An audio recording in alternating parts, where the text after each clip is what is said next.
Sebelumnya perkenalkan, nama saya Dewan Nyoman Hidayasa. Saya dari kelas TE 22A NPM 223150001. Di sini saya akan menjelaskan tentang prinsip-prinsip dasar dalam pembangkitan energi. Pembangkitan energi penting karena menyediakan listrik yang vital untuk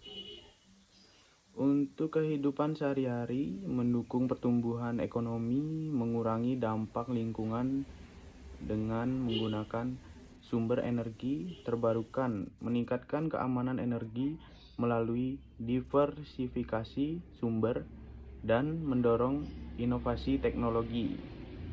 Lalu prinsip-prinsip dasar, poin-poin utama, prinsip-prinsip dasar pembangkitan energi. Konversi energi mekanik menjadi energi listrik menggunakan peralatan seperti generator dan turbin. Prinsip kerja pada pembangkit listrik tenaga air, panas, angin, dan lainnya. Lalu pembangkit listrik tenaga air. Prinsip kerja pembangkit listrik tenaga air menggunakan energi kinetik air untuk memutar turbin. Turbin ini terhubung ke generator yang mengubah energi mekanik menjadi energi listrik melalui induksi elektromagnetik. Ini adalah cara yang efisien untuk menghasilkan listrik dari sumber energi terbarukan seperti air tanpa menghasilkan emisi gas rumah kaca. Selanjutnya, pembangkit listrik tenaga panas. Energi panas dari bahan bakar seperti batu bara atau gas alam digunakan untuk memanaskan air dalam sebuah tungku pembakaran. Air yang dipanaskan tersebut berubah menjadi uap yang kemudian dialirkan ke turbin. Uap ini menyebabkan turbin berputar yang terhubung ke generator untuk menghasilkan energi listrik melalui induksi elektromagnetik. Proses ini dikenal sebagai pembangkit listrik tenaga panas, yang merupakan metode umum untuk menghasilkan listrik di banyak pembangkit listrik di seluruh dunia. Adapun pembangkit listrik tenaga angin. Prinsip kerja pembangkit listrik tenaga angin adalah menggunakan energi kinetik dari angin untuk memutar bilah-bilah rotor pada turbin angin. Ketika rotor berputar, energi kinetik angin diubah menjadi energi mekanik. Turbin disebut terhubung ke generator yang mengubah energi mekanik tersebut menjadi energi listrik melalui induksi elektromagnetik. Dengan demikian, energi angin dikonversi menjadi energi listrik yang dapat digunakan untuk menyuplai kebutuhan listrik rumah tangga, industri, dan komersil. Contoh pengaplikasian: bendungan over untuk pembangkit listrik tenaga air, pembangkit listrik tenaga panas bumi, geysers untuk pembangkit listrik tenaga panas, Perch Island offshore, the Facecamp untuk pembangkit listrik tenaga angin, Desert Sunlight Solar Farm untuk pembangkit listrik tenaga surya. Jadi kesimpulannya, prinsip dasar dalam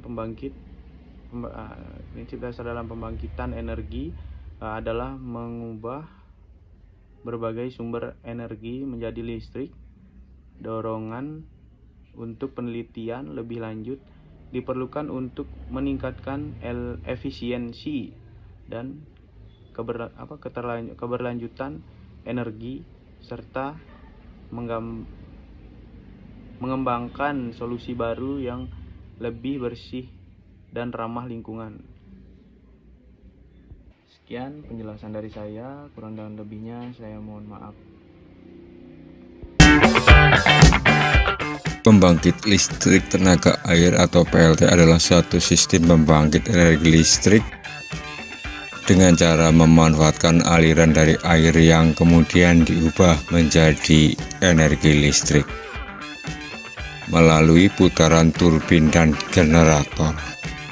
Sistem yang sangat sederhana dan yang paling penting adalah ramah lingkungan. 4 komponen utama dari PLTA adalah waduk atau bendungan, saluran pelimpah atau pembawa air, dung sentral atau powerhouse, dan unit transmisi yang mengalirkan produksi listrik ke konsumen. Bentuk utama dari pembangkit listrik jenis ini adalah motor yang dihubungkan ke turbin yang digerakkan oleh tenaga kinetik dari air. Pembangkit listrik tenaga air bekerja dengan cara mengubah energi potensial air dari bendungan atau air terjun menjadi energi mekanik dengan bantuan turbin air. Dan dari energi mekanik diubah menjadi energi listrik dengan bantuan generator. Bendungan berfungsi menaikkan permukaan air untuk menciptakan tinggi jatuh air. Selain menyimpan air, bendungan juga dibangun dengan tujuan untuk menyimpan energi. Intake adalah pintu air yang berguna untuk memasukkan aliran air menuju turbin melalui pipa pesat. Pipa pesat adalah saluran pipa air yang menuju ke turbin. Nah, di dalam pipa ini tekanan air akan naik.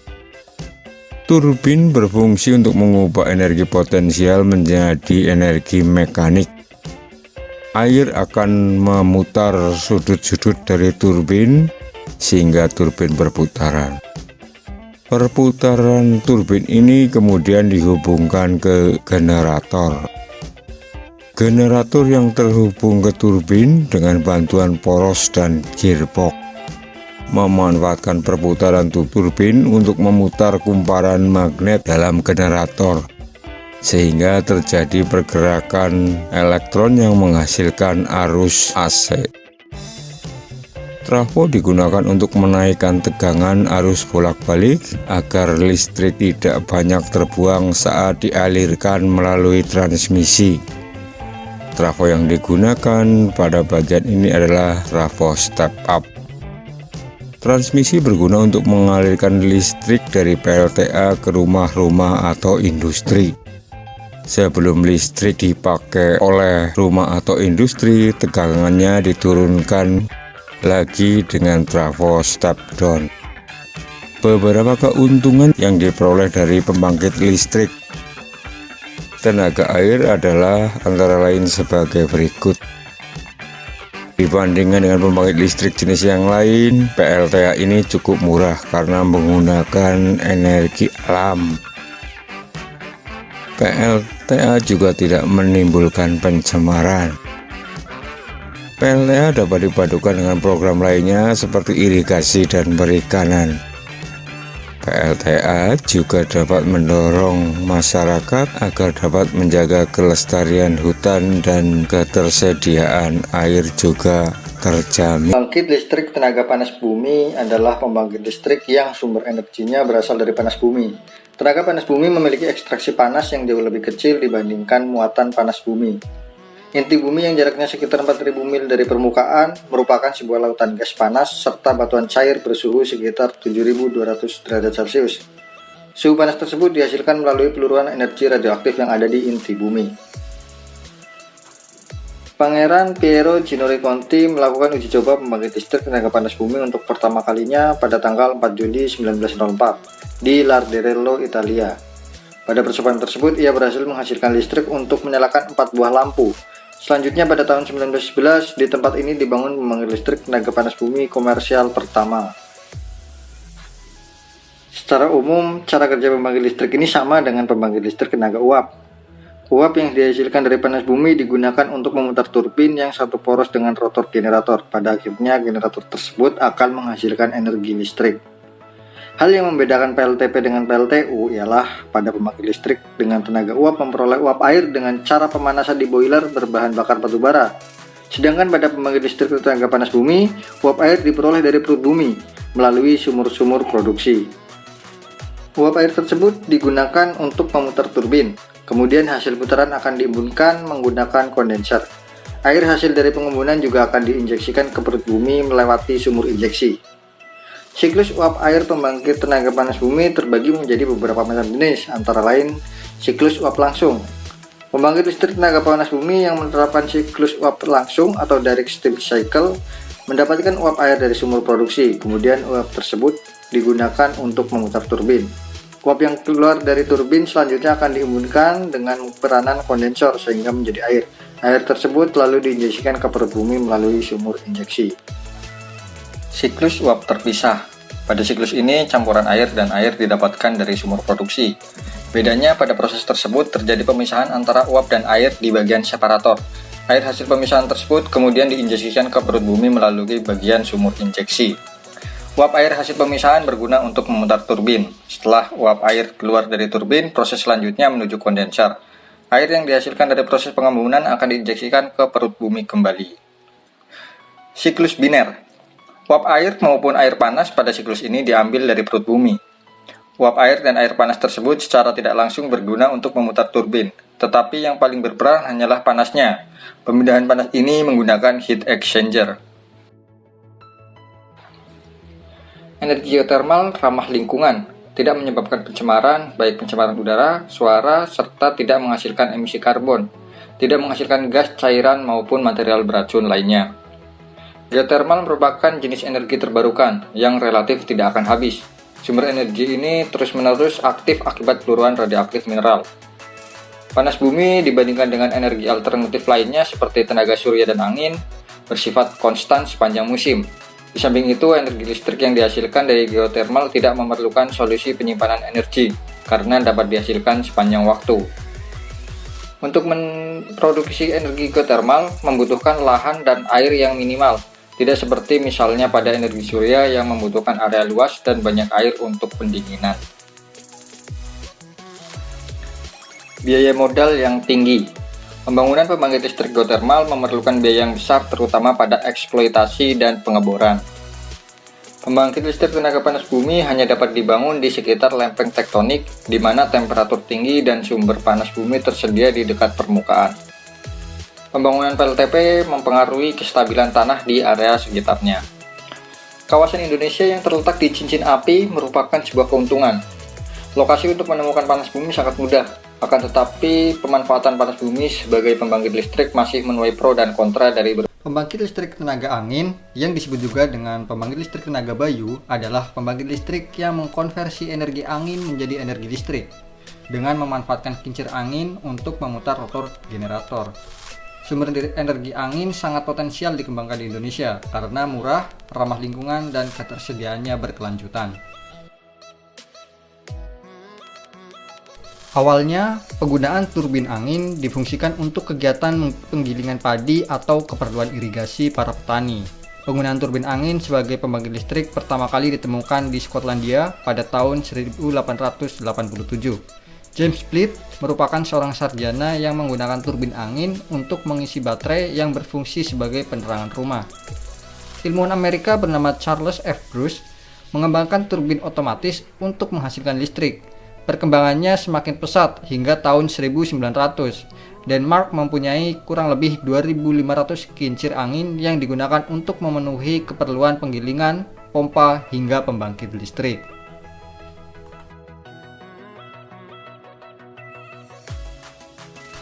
Energi mekanis dari angin akan membuat kipas berputar. Putaran dari kipas umumnya lambat. Namun dengan bantuan gearbox yang berisi kumpulan gerigi, putaran pada kincir yang rendah menjadi tinggi. Kecepatan putar juga dikontrol oleh brake system atau sistem pengereman agar kecepatan putar tetap terjaga. Putaran yang dikontrol menjadi stabil tersebut digunakan untuk memutar rotor pada generator dan menghasilkan energi listrik. Tegangan listrik dari generator bersifat AC, sehingga agar energi listrik dapat disimpan dalam baterai diubah terlebih dahulu menjadi DC pada sistem penyimpanan energi. Energi listrik yang tersimpan kemudian dapat disalurkan ke konsumen.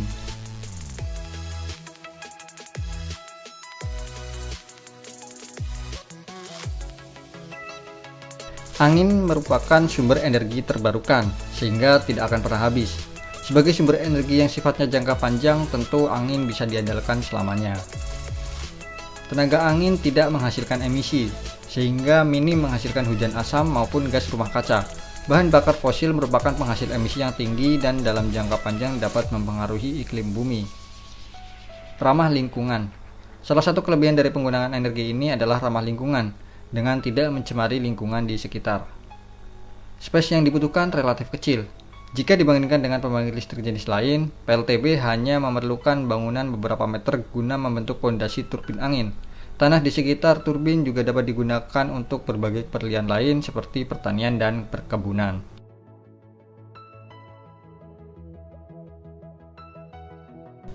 Angin bersifat tidak mudah diprediksi. Hal ini sama seperti tenaga surya. Walaupun tak terbatas, namun kurang begitu bisa diandalkan pada saat-saat tertentu. Biaya pembangunan cukup besar. Selain itu, pembangunannya juga harus jauh dari sumber beban serta memerlukan transmisi berbiaya tinggi. Perawatan PLTB relatif mahal. Selain cost maintenance turbin angin yang mahal, usia pakai turbin juga tergolong singkat. Ancaman bagi kehidupan hewan. Burung yang terbang bebas, baik itu secara berkelompok maupun individu, memiliki kemungkinan untuk tertabrak turbin angin. Sebagai negara dengan garis pantai yang panjang, potensi energi angin di Indonesia sangat potensial untuk dimanfaatkan. Kementerian SDM merilis pernyataan bahwa sejumlah wilayah di Indonesia berpotensi menghasilkan energi listrik melalui angin.